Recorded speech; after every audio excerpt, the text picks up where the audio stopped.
Dr. Barbara Bush will kind of give us a little bit of an overview of that data, and then we'll move right on into our panel and our conversation about enhancing student diversity and inclusion. So Barbara? Good morning, everyone. Please don't feel that you need to stop eating. You should continue to do that and enjoy it, but thank you so much. As far as regional data, what I will be presenting is very brief. It's just a couple of slides from the gap analysis report of 2016. And the reason I'm saying 2016 mainly is you know how data are collected, and it's actually a projection through 2020. So I just want to share that, kind of give a background in terms of our panel and coming forward, and then immediately after we look at these slides, I'm going to introduce our panel as they come forward and sit at the table here. First of all, I just want to say that we're talking about, when we talk about Region 3, we're talking about our particular highlighted Region 3, and that is what the North Texas Regional E16 represents, that region. So the data we get are related to Region 3 and Regional 3 data. And now when we start looking at our population, we need to look at it, and I'm showing this just to show you in terms of the group, the grouping and the movement in terms of our group, the student population and within the area. And that's to give you an idea of why we're looking at embracing student diversity and inclusion, because the diversity continues. This is just a little bit, and when we talk about race ethnicity, if you look here, what you have is the populations of 18 through 35. This is the bulk of the population we've been looking at in terms of college going or some of those other areas. And that is, if you look at these data, if you look at the bottom of these data and you look at the numbers for white, African American, and Hispanic in the state and the region, you'll see some red areas. And the red areas, in terms of the projection, was projected to be the difference between 2020 and 2010 in these particular populations.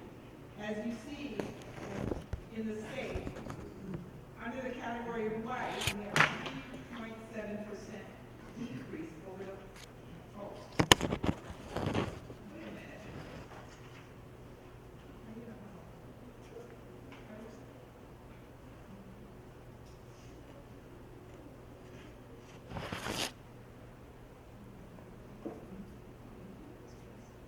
We'll have you visualize these data. Figure out why it's not on the screen. Was it real? Thank you for the answer.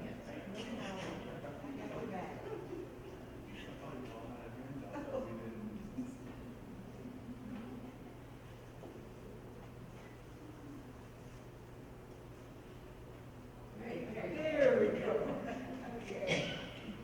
You notice in red at the bottom, under white, the numbers are, you see at the bottom, decreasing over the period between 2020 and 2010. The difference is 3.7%. The state African American increasing 9.5%, and Hispanic increasing 23.2%. And you look specifically at our region, and there are some slight differences in the region. A decrease in white, 3%, increase in African American, 11.8%, which is over the state, and also with Hispanic over the state projection, 25.8%.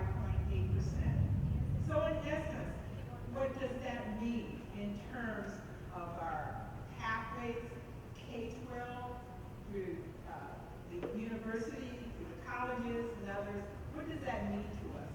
And one thing it definitely means to us, and we were just talking a little bit earlier about, we're becoming what we call Hispanic serving institutions, minority serving institutions, but what does serving mean? That's the question. We're not just talking about numbers, we're talking about actually serving. So we are very fortunate to have a panel representing all of the areas in education. And I'm going to ask the panel to come forward right now and take your seat beside your name, your chosen name. We have Andrew Duffield, who's the Chief Equity Inclusion Officer. And we have Jacinto Ramos Jr., who's the Board President of District 1 Work with ISD, and also an adjunct professor at TCU. Thank you. We have Doug Peak, who is Director of Student Development Services at Tarrant County College Southeast Campus. We have Maria Delgado, Coordinator of Supplemental Instruction at Tarrant County College Southeast Campus. We have Mr. Mary Jefferson, Coordinator of Intercultural Student Engagement and Academic Success at Tarrant County College Southeast Campus. And we hope to have joining us Dantrell Smith, who is the Coordinator of Intercultural Student Engagement and Academic Success Network at Tarrant County College, Trinity River Campus. So we have individuals here who are very local to this particular area of the district, and we'll be sharing. And I think coming in a couple minutes, although I've already introduced him, Dantrell Smith, so he'll be joining the group. I'm going to give you a little bit of an introduction in their work, about 5 minutes or so about their work. And then we are going to open up to any kinds of questions you may have that we can address to them. So appreciate your time. Thank you very much, ma'am.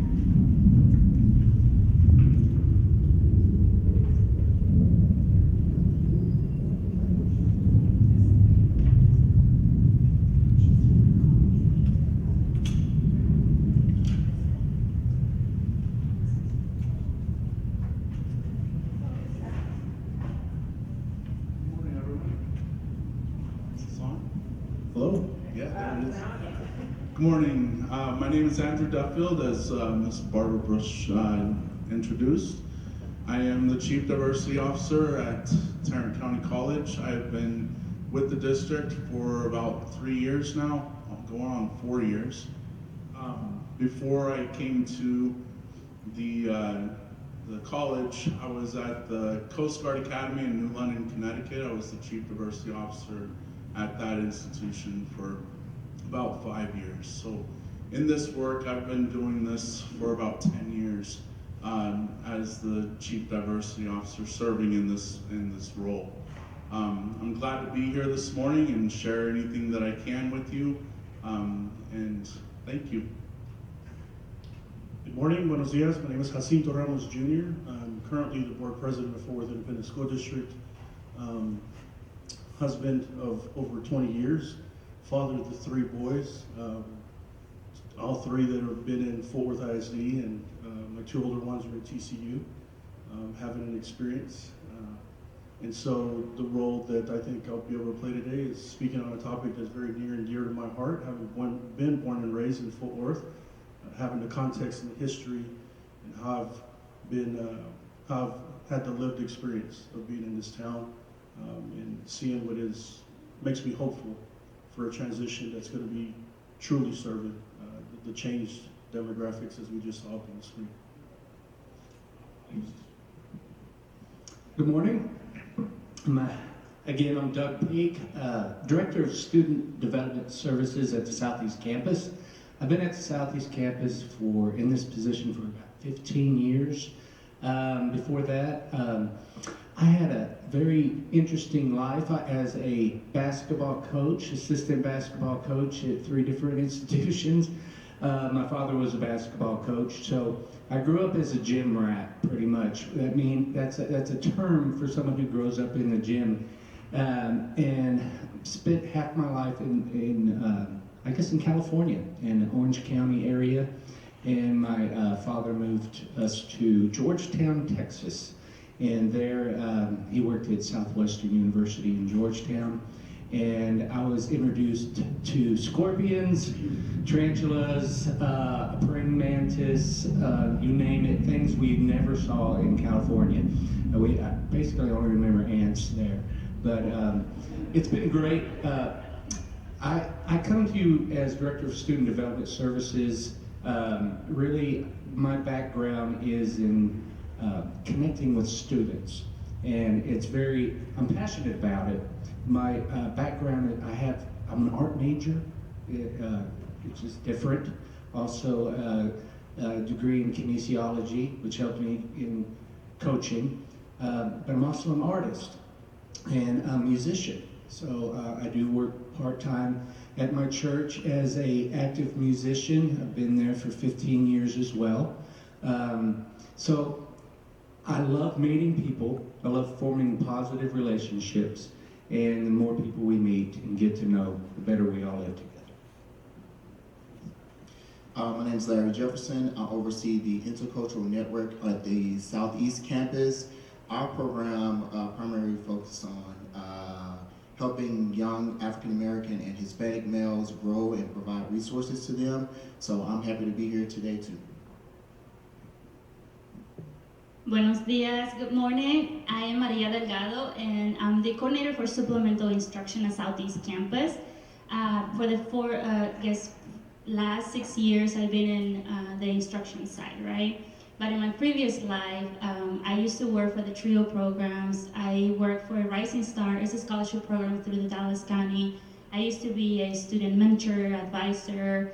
Now I have the opportunity, because I really love student affairs. I currently serve as the sponsor for the organization Latin Americans at Southeast Campus. And then I also am the founder and chair of the AAS, Encouraging Latinas to Lead, Achieve, and Succeed. And I'm a Latina, which I'm very passionate about doing research for Latinx students and learning more about how to help them to be successful. And I'm very, very excited to be here to share the wonderful things we do at Southeast Campus. Good morning. My name is Dentrell Smith from the great city of Memphis, Tennessee, best city in the world for barbecue. Had to throw that out there all the time.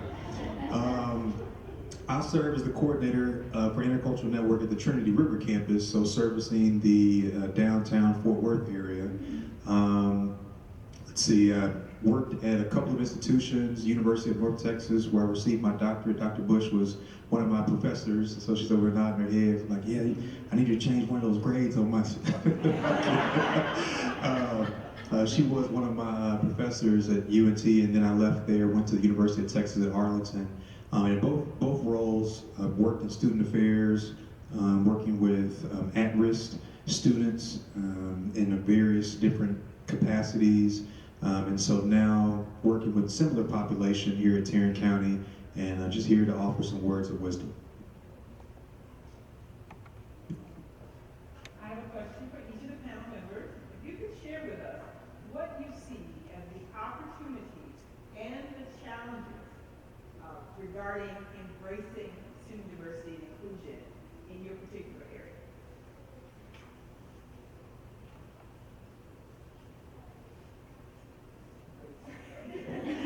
Say that one more time. I drove a long way to get here, so. Well, the opportunities and challenges that we face with diversity and inclusion. At Southeast Campus, my box is a little bit small as far as what I see through at Southeast Campus. We are a fishbowl campus. I'm starting this way because the main point I'm getting to is that we have lack of resources to really engage our students there. We're working on it. We're on the list to have a new building and actually have a student union building. We don't have one. For our students to meet our clubs and organizations, we have about 50 clubs and organizations. We have to meet in classrooms. We don't have a facility that's inviting, that takes them out of the classroom and into a world that says, hey, this is a great place for you to get to know someone, form these positive relationships. So that's one. That is on a facility standpoint. The other is the growth. The Mansfield area, Arlington, of course, it continues to grow, but Mansfield's growing so fast that our demographics are changing quite a bit, and they're changing regularly. So having the information to know who our students are, who they are, what their interests are, it's important to us. We tend to get it a little bit late, because the research that's being done is not done by our office, obviously. I oversee student activities, health services, intramurals, departments, where students, you have the opportunity to engage students and get them active on campus. So having that information up front really can help us with our programming, understanding who the students are and what their needs are ahead of time. I know with dual credit, we're starting to advance that because we have those positive relationships that we're forming with the high schools. And so that's helping, but we just need to increase that communication. I second what Doug was saying because I've been here, tomorrow will make 2 years actually. And for my area, it's like you can hear everything through the walls. So where students are constantly growing and coming, you can come in there one day and it's like 45 students in one area, which is what my job is supposed to do, is engage students. However, when you have professors knocking on the walls, asking them to be quiet, or raising their blinds, asking them, you know, can we calm down the noise? And these are not students that are just sitting here playing around. They're studying, they're on the whiteboards, helping each other. And when you see that every day and you're like, oh man, you're excited about it, but then you have someone that comes knocking on your door saying, hey, can you keep this noise down? We're trying to learn. And I'm looking at them like, hell, we're trying to learn too. So for that to happen, it's kind of discouraging to our students, especially when they're constantly told, oh, you can't hang out here, or you can't hang out here. And then they're like, dang, everywhere we go, there's something here to block us. So as Doug said, you know, I'm begging for this new building because I think it'll open up doors and allow us to give our students the services that they need.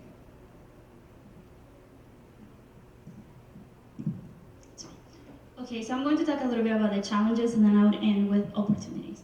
I think I will second or third what they say. But I think it's important to talk about some of the challenges about supporting diversity and inclusion initiatives is that, for example, my real job is coordinator of supplemental instruction, right? But then I also have to chair the AS program. I also am the sponsor of the organization Latin Americans. We do a lot of things district-wide, and it can be a little tiring for administrators. So it is very nice to have, if, for example, and this is where the opportunity comes. If we are a Hispanic serving institution at Tarrant County College, we have to define what serving means. For example, do we have an AS program at Southeast Campus? Do we have a coordinator who is in charge of the Latino Institute? Of something related to Latino students that, again, I love doing what I do because I really care about students, and I know that maybe if I don't do it, the quality of the program will not be the same. But at the same time, it's important to have all of these things in place. So this is where the opportunity comes. Maybe having more support. Not necessarily from, I receive a lot of economic support from the student activities, from Dr. Coppola, our president, but it is always the same people volunteering for diversity and inclusion. Like if you invite some speakers, probably the same of us going everywhere, which is amazing, but I think that we need to do more on recruiting others at our campuses.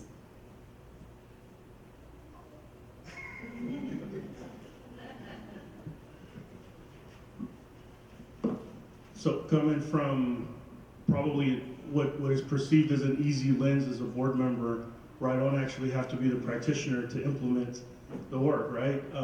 My role is to be a visionary governing member of a body of 9 people. And so I've been privileged to be mentored by a number of individuals across the country who taught me how to project vision. And vision for Fort Worth ISD, based on those kinds of numbers that we reviewed regularly, taught us that we needed to look at our data. And our data was predictable by a number of demographics, beginning with race and ethnicity. So when I got on the board, we began to focus on race and ethnicity. We saw how uncomfortable not only it made the board, but it made the administrative team. And then we saw how it really made people uncomfortable at the leadership levels, even all the way down to the campuses. But the one population that didn't seem to be as uncomfortable was the student body. And so that was my gauge of being able to figure out that we were onto something, that we needed to talk about race and ethnicity. And so diversity, equity, and inclusion was easier when we could not isolate race, when we could go onto another topic. And while they're all very important, the biggest predictor of Fort Worth ISD has been race and ethnicity. And the mentality that our school system was still predominantly white was a shock to my colleagues when we showed that it's 11% white at this time. It's 89% children of color. So the opportunities and the challenges are almost the same. The challenges are the use of language. And so this can go beyond race, that children are hypersensitive to what terms we use with them, students. So they don't like the term minority, the ones that I associate with. They know those numbers. They pay attention to social media. They say, wait, hold on, sir. If we're the majority, how are we a minority? And if we're the majority minority, that's a play on words, sir. Because words have power. So I think that the opportunities lie with the challenges, that if the adults overseeing the system do not get caught up on the vocabulary, on how we can get access to the young people and gain their trust, that goes the same for pronouns. It has been a journey for me to embrace the pronouns. I met one student out of my career so far who prefers they and them, and I've worked overtime to refer to them as them, not he, as how I had been socialized and conditioned to see that human being. So I think that the opportunities and the challenges lie the same, that the adults that are in the system have got a lot of work to do, in my opinion. We've got a lot of work to do to catch up to the population that now we are here to, as you said, Dr. Bush, we're here to serve. And so the other piece for us in Fort Worth ISD is that because we do not remove race from the conversation, we are taking a lot of hits, kind of in that midsection of the organization. But I think that the biggest advocates for the work is going to continue to be the student body. That was a powerful statement. And my role at the college is working with the faculty and staff to further engage in conversations about diversity, equity, and inclusion, and how they can create equitable and inclusive classroom spaces for the students. The reason why I chose to invite these individuals from our college is because they do work with the students firsthand. And they do do a lot of programming and a lot of initiatives. 5 years down the road is what we're looking at for new buildings at Southeast Campus. But I think that our people know what they're doing, and I think they know how to get the work done that needs to be done. As far as challenges are concerned, you know, when I got here to Tarrant County and moving from Connecticut, it was a huge culture shift. The demographics of the college there was very constrained. They only had 300 students per class, so there was about 1,200 cadets walking around the campus there. In that capacity, I was working one-on-one with the students, faculty, and staff. So I had a more robust duties there. But here at Tarrant County, I get to solely concentrate on the faculty and staff at this point. So again, providing training opportunities for our faculty and staff, again, bringing the nomenclature, the awareness of how to address individuals and recognize the diversity that we have in the classroom, the diversity that we have amongst the faculty and staff. And I'm a firm believer that, and please don't throw rocks or cups and everything at me, but I don't believe that diversity is the problem that we have. All right, I don't think that diversity is the problem, because if you look around this room, we have diversity. You go outside this room, we have diversity. You go outside this building, we have diversity. It's the inclusion part that we have a problem with. And that's where we have to find a way that we can get the diversity that we have to focus on creating equitable and inclusive environments where people feel welcomed, feel like they belong, and feel like they have a voice. So I feel like there's a lot of opportunities there, and I think there's a lot of growth.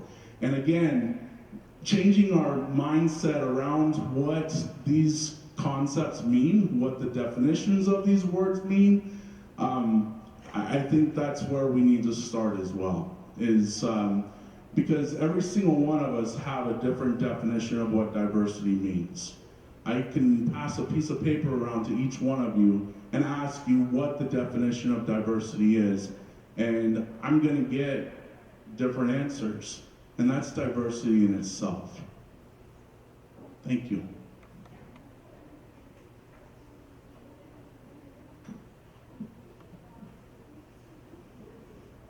I have another question for each of the panelists, and that is, how do you see organizations like a group like the North Texas Regional P16 Council that seeks to reach across the board K-12 and higher education in embracing diversity and inclusion? How can you see an organization like this helping in terms of that embracement?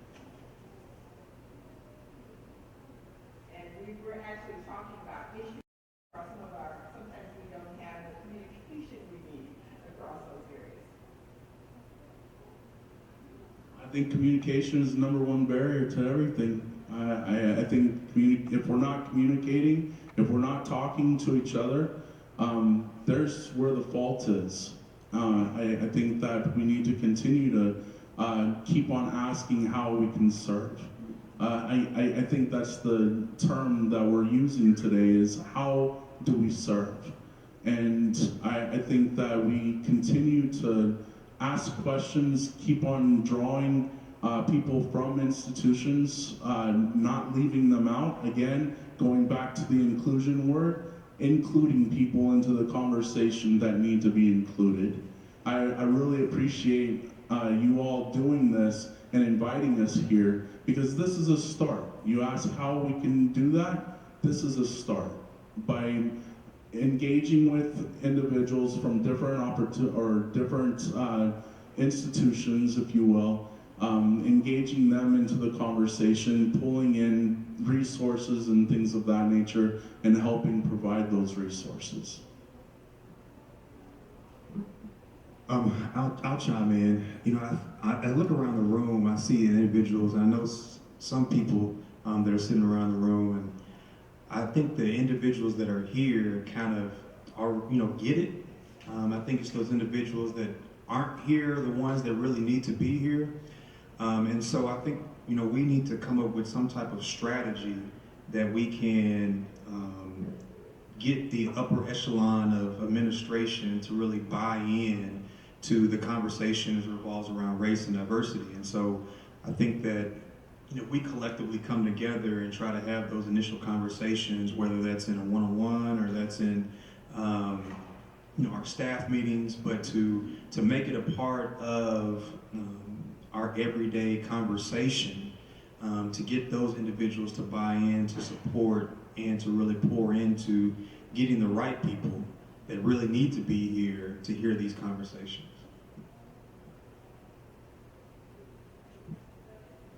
We always do presentations, right? We love presentations. This is actually, I was not aware of the purpose of the program until I received the invitation from Mr. Andrew, and then I started reading.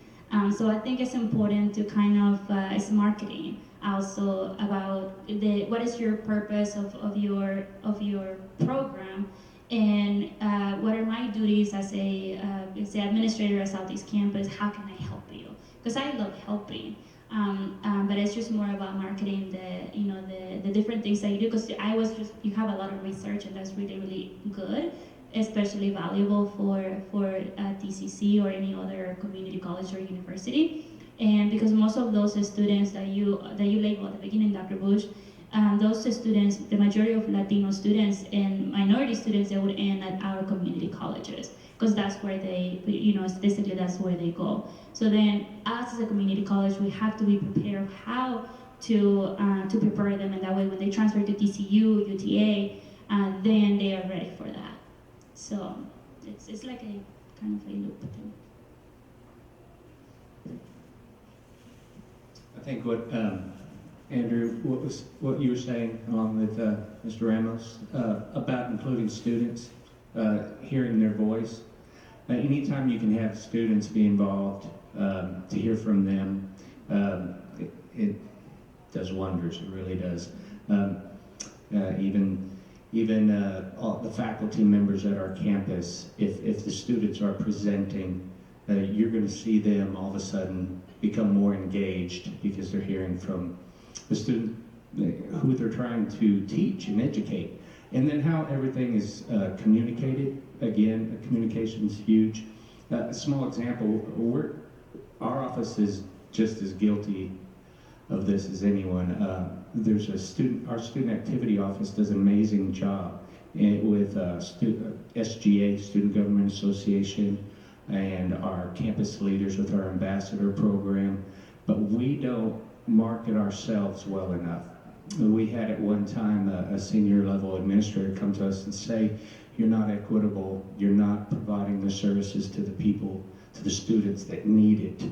And we finally put everything together, made a presentation, and were able to show that in fact the students that are labeled, which we need to be careful about labeling, we're labeling way too much, but the students that were labeled not receiving the services that they need were actually our student leaders across the board, our best students with the highest grades. It's amazing, and we were able to put that on paper with all the data to show it and celebrate this together. And again, it wasn't until, and the students actually came and made the presentation for us. They were with us as well. So that kind of communication, we need to do a better job of really showing how important equity, diversity, and inclusion is and why it's important. It relates to everything. It's relational. So. I know we don't have any students on the panel, so basically I would like to hear from you what students are saying to you. What are students saying to you about their experience? So I'm privileged to be able to hear from two different types of student bodies, right? One at TCU and then another one over in the K through 12 at Fort Worth ISD. I think overwhelmingly I hear that DE and I are BS to them. And part of the reason being, and I had a student drop knowledge on me not too long ago who said, sir, even the term inclusion implies that there's a hierarchy, that you have to include me in your hierarchy. And so what it did is they reminded me, that young person reminded me that I've got to stay focused on the power dynamics, and I've got to keep doing power analysis on the system that I'm working within. So I, as a president, have a lot of positional power, and I'm hypersensitive to that role and how much power that is. So that pushes me right now to move with deliberate speed to close as many gaps as are possible. And that means working with a team of 9 and collaborating with the superintendent and the administrative team, right? So that they believe that this is a facade, that at TCU, there's students who reference folks that do this work, including myself. They threw me in the group. They said, sir, you could in essence be a poverty pimp because now you're making a middle to upper class living off of trying to save us, right? And as Doug just said, we're not even at the table, sir. So if we're not at the table and we're supposed to be the subject experts, then I'm gonna call BS on anything that you all are doing. I'm not gonna drop the mic for me, I'm gonna drop the mic for them.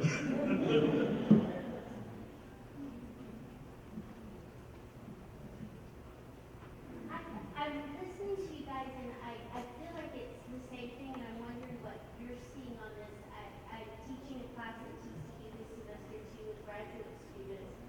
Half working degreed individuals coming back knowing why they're in the class and what their purpose is. The other half, straight out of their undergraduate, still not sure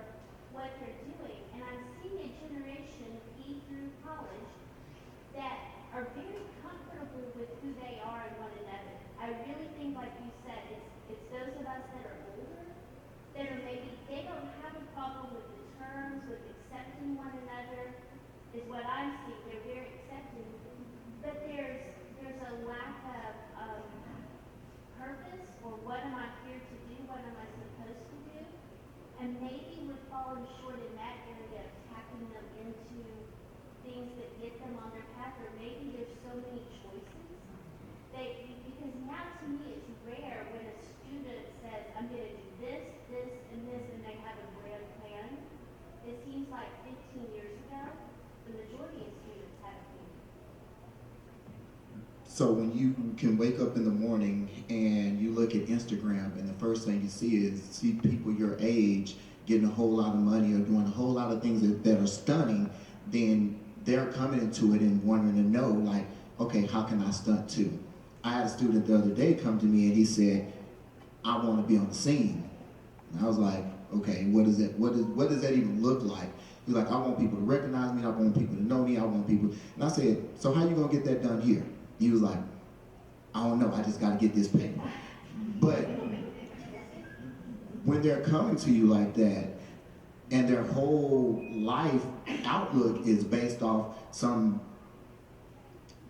fake purpose that they find on social media, then it's up to us to help them get to that next level. And if we're not, we may not be in the right positions. But the whole key is being able to relate to those students. And we have a lot of people that are in positions that cannot relate to people and don't want to relate to people, and the students can pick that out real quick. So at Southeast Campus, what I do, even before I start making decisions on what we're going to do for the next semester, I have a student advisory board, because the one thing I don't want to do is bring up a whole bunch of speakers, bring up this person and bring up this person, and students like, okay, what you serving for food? You know, and like Maria said earlier, like programs, organizations like this, I was unaware. All I knew is Andrew asked me to come speak, and I was like, they crazy enough to give me a live mic? So I was like, okay, cool, I'll do it. But it's important that we have the student voice and the students at the table. Otherwise, like Mr. Reynolds said, they're gonna continue to look at us and be like, yeah, you're just another shirt and tie. And that's why I wear Jordans to work some days, and that's why I come to work like this some days, because you have to be able to relate, and they want to know that you're not there just for that good paycheck that we get. My take on that is, I remember breaking bread with Dr. Pedro Noguera, and he made a statement that I'd heard from our superintendent before, that he said, we've got to stop asking young people what they want to do when they grow up. We've got to ask them, what problem do they want to solve in the world? It's a whole different mindset. And in my experience of being around young people, when I ask that question, I get a way different response. Because the first one is going to be exactly what you said. I don't know. There are a lot of options, or I have no clue, I have no idea. I was visiting with a student at TCU last night, and someone who would be considered part of the top 1%. And she said, I have no idea what I want to do, but I know what problem I want to solve, right? So I think that us having that mindset, we can then begin to meet young people, we can begin to meet students where they're at versus where we want them to be. And that mental model shift is required of us, the adults in the system, or those of us that have the positional power, and even the personal power. Because to me, the most influential type of a leader is those that have both. You have the personal power, that you have the vocabulary, you have the charisma, you have the ability to connect with another human being and gain their trust. And then if you have the positional power, which means that you have some type of a title underneath your name, embracing those two together, become somebody who, if you model what a conscious leader looks like, and I'm not even just saying racially conscious, I'm saying someone who is a conscious human being and hypersensitive to the other human beings sitting across from us, can lead just about anybody anywhere. Somebody I admire deeply, and sorry TCC, we stole him from you, Jonathan Bettis over at TCC South Campus. This guy could not embrace his positional power until we had to work with him and say, you have power. But he had personal power because he was a dropout, he was slanging drugs back in Diamond Hill back in the day. Now he's about to finish his doctoral program. And that kind of a guy, I told him, you don't need marketing, you don't need propaganda. Bro, sit in the middle of the campus and just talk to 2 or 3 young people it's just the same street hustle. The same way you moved those young people in Diamond Hill to sell drugs and to do things that were not socially acceptable and really not morally acceptable, use that same skill set on the campus, and he did. And he did tremendous work. And again, luckily for that, he was able to go Jacqueline from y'all, and now he's over with our racial and ethnic equity department. I would definitely agree. It was a tough loss for us, but he's going to be doing some great things over there. You know, one of the things that I would say I hear from students is trauma, and I think that that's an area that we really need to address, not only with our students but within ourselves. You know, students come to my office all the time. They talk about the difficulty of some of the issues that happened to them in their past and the effect that it's having on their classes, the way that they interact with individuals. And so it caused me to be vulnerable with my students who I have no problem being with, but I had to address some of the trauma things that happened to me and how it affected the way that I responded or the way that I interacted with people. And so students really want to know how do they address and deal with the certain challenges and things that happened to them in the past. I mean, students all the time we did I forgot the name of it now, but a privilege walk activity. And you know, I've done a privilege walk activity for numerous years at numerous institutions, but this time with these particular students that I had, they were ready to share a lot of the trauma that happened to them. You know, being sexually raped by their father for 11 years and still being able to smell the cologne, or being abused by their mother for numerous years and hated on by all of their aunts and female cousins because they looked like his father. And so, I mean, the list goes on and on and on. And so being able to be vulnerable, but to address the trauma that we have experienced from our past and how it affects us. And, you know, I'm a huge person about getting counseling. And so definitely empowering students and faculty and staff to go and get counseling and seek help so that we can be able to really address these needs for these particular students. Because I'll tell you, I had a student walk into my office the other day and just was saying that, you know, Dr. D, my dad did this to me, you know, over 20 years ago. And I was like, okay, well, you know, we had a conversation and sat down and I said, we have these different services and resources that are available to you. And a lot of times the students are like, well, I don't want to go talk to nobody. I want to go talk to just you. And I'm like, well, I'm not certified, you know, have the full credentials, and we have people that are in place to be able to do that. But for me to say, okay, well, I've sought counseling and this is the person that I recommend based upon the interaction that I've had with this particular counselor, but be able to have those candid conversations with the students, because I'm telling you, these students nowadays, and I do a lot of mentoring through my fraternity, which our Founders Day is tomorrow, so I just have to throw that out there. But through the fraternity, I also work with a lot of middle school and high school, and a lot of these young men, and particularly in the South Dallas area, are dealing with similar issues that our students are. But they're dealing with it right now on the front lines, whereas our college students have dealt with it in the past, and some of them are kind of still dealing with it, but not necessarily know how to process. So definitely trauma is one of the things that I'm seeing from P through 16. And I would like to add also that we at TCC we have a very diverse group of students. So sometimes whenever we label minority, underrepresented, we always try to, let's say, label Hispanics, African American, and Native American, Asian American. But those four groups of people are totally different. I'm even, right now I'm working on research about Latinx students, right? Even within the Latino community, we are so diverse. The way that we believe, the way that we feel, the way that we act, it can be totally different from a first generation, second generation, third generation. So I think it's for administrators working on trying to help the students, we need to be informed what the struggles of a African American male versus the struggles of a Hispanic male. It's totally different. The way that a Hispanic male will act versus the way of an African American male, it is totally different. So we need to start going back to research and learning about those differences in order to help them. And yes, students have power. Because of my students, I have an AS program at Southeast Campus. It was the voice of a student. She was in my OLA club. I think she was the president of OLA. And she started talking about how, at Southeast Campus, we are majority of Latinos. And she says, I understand we have a male program, but what about females? What about Latinas?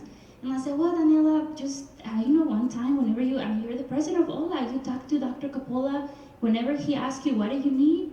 Tell him, what do you need? Well, she asked the chancellor, right, about her needs. And then the chancellor told Dr. Coppola that we needed to work on a project for Latina students. So over the summer, I did a focus groups with Latina students at Southeast Campus, and we came up with this AS program. So with AS, we have 4 pillars that we base our program, which is service, empowerment, identity, and leadership. I always forget about the leadership. But all of our programs or the workshops that we have, we talk about these 4 pillars. But again, this happened because of a student. Like I can talk to my administrators and probably they would approve it. But when a student asks them something, especially in public, yes, it will happen. So we need their support. I feel also the students, if you can get them to say this, usually you only get this from them if you're one-on-one, but they would say, I need to know that I matter, that I'm of some worth and I can be something. They need to be told that. They need to be encouraged. They'll tell you that one-on-one if you can get them to come to your office.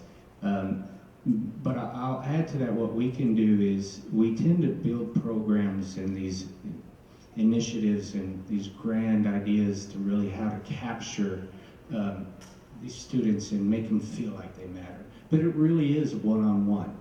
I mean, most of us could say that could think of one experience that we've had when that one person really helped us. So those are the things I feel like we're trying to celebrate in office meetings and student activities. Who'd you meet today? Who was that one person that you got to know and you connected with? Not just a name, hi, I'm so-and-so, but you learned about, or they shared something with you that you wouldn't normally hear. And we call that the small risk. We want students to start taking small risks to learn about who they are by taking small risks to stretch themselves. Maybe, and that usually is talking. That's finding out, like, introduce yourself to someone, make yourself uncomfortable. Because it goes both ways. If they're saying, I want to know that I matter, but are not participating, it requires participation. And that's that risk we're asking of them. So. To answer your question, Dr. Bush, is that we just finished a climate survey this past fall, and our student body, we had around 2,000 students answer into the survey, and then we had population around the same amount, 1,800 faculty and staff or employees answer the survey. And Mr. Ramos, you're absolutely right. This is the sediments that have come back on our climate survey. We're sifting through the remarks right now and the data on the climate survey, but the majority of the sediments are we need to move on to something different, a different conversation. We need to load this a different way. And then as far as job-wise and future-wise and things of that nature, if you want to be real about this, the individuals in the K through 12 and even in college, some of those people's jobs haven't even been created yet. So how in the world can they even know where they're going to be? Another thing is I reflect, as everybody was talking just a little while, I'm reflecting on my own walk, my own journey in my career. I started out in the military. Got out of the military, not on my own accord. I wanted to stay my whole life. I was injured in the military. I was medically retired, and I went through a whole whirlwind of that. I didn't know where the heck I was going to go. So I went back to my dream was to be an engineer. That's what I wanted to do. I started back in there. I was a bridge designer for the state of Oklahoma for a few years. Moved back down closer to my family because of family relations there. Started into aerospace engineering. Worked at an airplane company for designing airplanes for a little while. Then I got back out of that and I started into psychology. I was going to be a psychiatrist. That's what I wanted to do. Worked for the state of Texas at Vernon State Hospital at a psych ward. No way, no way. Got out of that. Went back into engineering. And you know what? And then I ended up surrendering to preach. I'm an ordained minister. And then when I went to preach, I pastored a church. And I went back to school and went to Southwestern Oklahoma State University. That's where I got my education degree. I was a K through 12, or I was a 6th through 12th grade tech ed teacher for several years. Went back to school, got my master's degree. I was a high school principal for a little while. Got out of that, went to work for NASA. I'm telling you all this because even our own journeys are a walk. And we're trying to figure out how we can help the students maneuver through their journey when we had the similar walks. All right, so we just need to reflect on our own journeys to help our students out.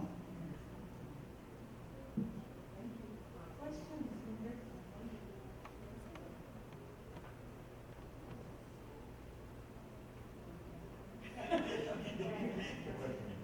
want to get back to what you said earlier about diversity is not the question. We have diversity. What we're really looking at is equity and inclusion. Even equity and inclusion, though, are not goals in and of themselves. So what would you say are the goals? I mean, not whatever's on your mission statement, but what you see as the purpose for what you do. And how do you know when you're being successful? Well, I was asked that similar question on my interview to this job. And the way that I answered the question for the people that interviewed me was, if I keep you out of the courtroom, I consider myself successful in my job. And I think it all comes down to respect. I think it all comes down to respect and dignity, and I think that's one thing that we have all in common in this room. Every single one of us want to be treated with respect, and we want to be treated with dignity. Once those two things are out the door, we have no common ground. We might as well just separate from each other and walk away, because we're never going to be into a conversation.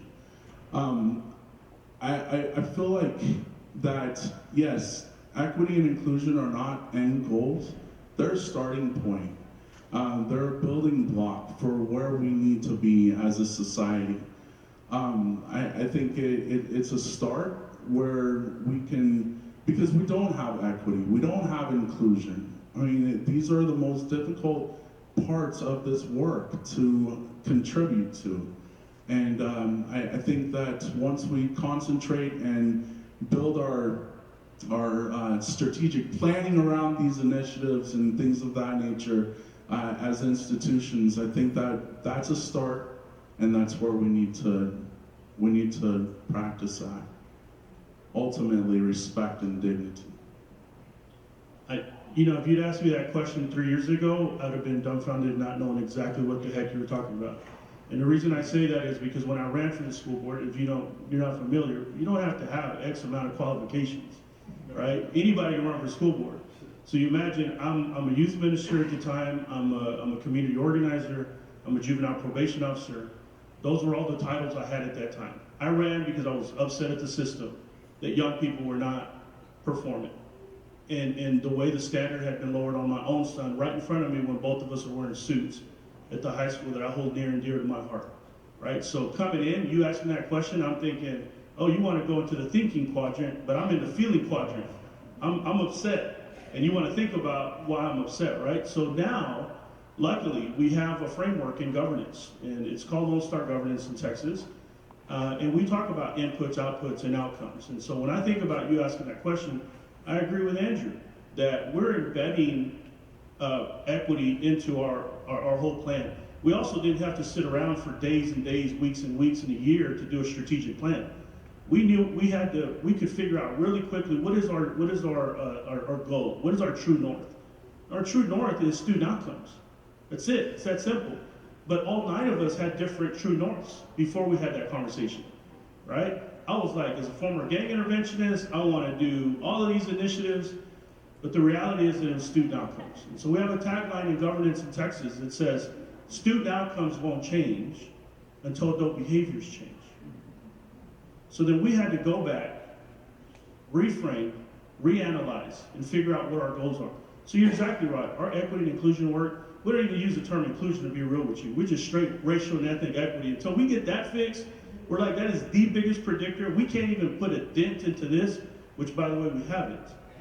And the reason being because we've done the inputs, we're monitoring the outputs. Matter of fact, today we evaluate the superintendent tonight. And the reality is that the district has not moved as fast as we'd anticipated. And to be completely real and bluntly honest, we're the only major school district in the state of Texas that's rated a C. Everyone else is a B or an A. So that tells us that we've got even more work to do. But you know what? I'm not twisted about how we've gotten here. Like I said, I was born and raised in this town. I know how I've had to navigate through systemic racism. And I know that I have a number of privileged categories. I'm male, I'm heterosexual, I'm still kind of young, right? I'm Christian. So if I got all these power dynamics that are supposed to be working in my favor, right? And people that look like me still aren't performing, and children that look like me still aren't performing, then obviously our outcomes we're not getting what we need to be getting. But we're not confused. We are not confused about what equity means to us.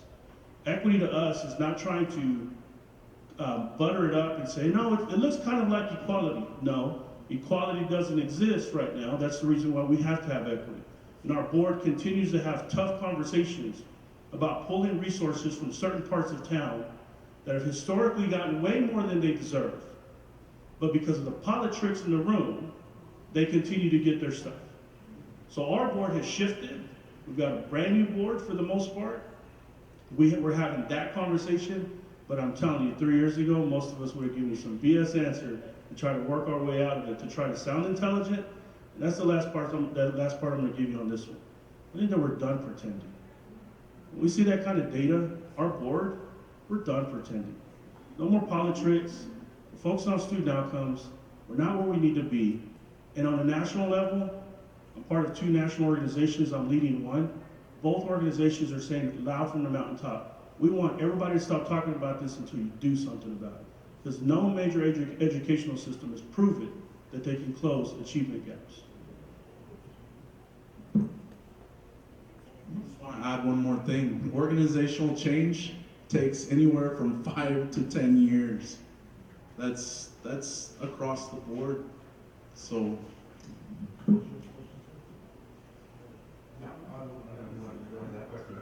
My question was basically directed at President Ramos, in that your district has been a leader in many ways in addressing race and equity issues. You've been one of the first that got out there and did some stuff.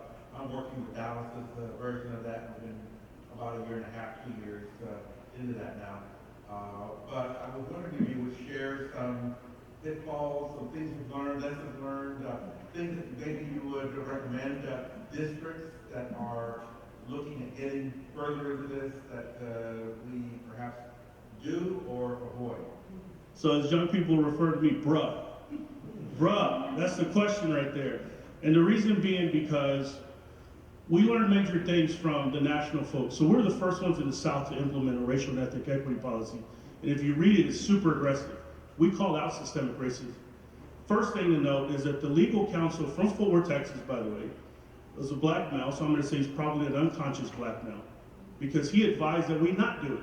He said, you're gonna catch a lawsuit because you're gonna admit that you have been failing children of color. And I'm like, homeboy, do you see the data? Right? So our board stuck to it, we did that. So one was understanding that once we committed, we were gonna go all the way. The second thing we learned is that we had to create a whole division and a whole department that reported directly to the superintendent, because the bureaucracy within these educational systems will butter the stuff down, will water it down. So that person reports directly, which is Ms. Sherry Breed, who we think the world of. So she reports directly to the superintendent. But even in that person becomes a major resistor and disruptor within the system. So she has at times been the outcast within the institution. And her team has become the outcast because they speak truth to power. And that is not something that administrators or leaders want to hear. And superintendents shy away from this because superintendents lose their jobs over this. Board members lose their seats. To make it personal, local, and immediate, you notice I'm using the protocol from Crazy Conversations. Personal, local, and immediate, Mr. Norm Robbins, who represents this part of town, he almost lost his seat 2 years ago because he is a white, male, Republican, heterosexual. You notice I'm naming out the power dynamics? This is a guy that fits the power structure in every check mark. And he became public enemy number one on certain parts of his town because he wouldn't stop talking about race and ethnicity. So there's casualties from the leadership, there's casualties internally, but there's not casualties at the campus levels with young people. Now there are rubbings that are happening, like we're educating young people on this protocol. They're coming in saying, don't use these terms around me. Even the fact that we have so many terms for the brown community, Hispanic, Latino, Latinx, Chicano, Chicana, right, all of those. Once they get to the root of why those terms exist and how we've been confused on purpose, they're so woke now that they can't be broke on knowledge. So what's happening at that level is young people are now checking adults, and adults have the positional power. And so we're seeing some discipline issues related to young people using their brains and their knowledge, because knowledge is power. We tell young people only if it's applied. So we're telling them, be careful, don't go schooling your teachers and trying to make them look bad. This is a collaborative approach. A lot of major pitfalls, but there's a heck of a lot of payoff for this work. What we're also realizing is that we are not scared to look at that data and have real conversations, what we call courageous conversations. But some districts are putting token in that role to check the box. And that's super dangerous, because what you're doing is you're pushing this work even further back into 1 or 2 generations. And so in our case in Fort Worth, the board is on the superintendent, and we're on him pretty aggressively. But we also have come to realize that we're one of the exceptions to the rule in school boards in the whole country, but mainly because these superintendents have lesser jobs. The last piece I'm going to give you is, to your point, sir, you're right. But also, we look at the adaptive leadership theory, and we look at that part that says that there's the what's it called? The myth of a broken system. And the myth of a broken system says that the system isn't really broken. It just means that the people with positional power are keeping it intact. And whether it be people that you think have the power, it's the ones who you probably don't think have the power that really have the power. In Fort Worth ISD, I may be the president for the second time in my time that I've been on the board, but the first time around, I didn't have the power. I was the token guy put on the forefront to say, all right, here, brown guy, make us look good. This time around, this is a different board. So I think we're gonna have better results. And to piggyback off of what my brother down there was saying, I think continuously we need to work with those individual groups that have hands-on experience or hands-on effects with the students that are actually within those different communities. What I mean by that specifically, I know within the Dallas area, we have Divine Nine group, and each Divine Nine group has their own kind of mentoring program. But one of the things that I've kind of seen is when it comes to statistics, and comes to data, when it comes to that knowledge that my brother down there was sharing and talking about, that a lot of these different groups don't know how to navigate those type of conversations within their own administrative board that they work with. And so if we have the experts that are sitting up here in this room to kind of work with those different organizations, I think we can definitely improve the outcome.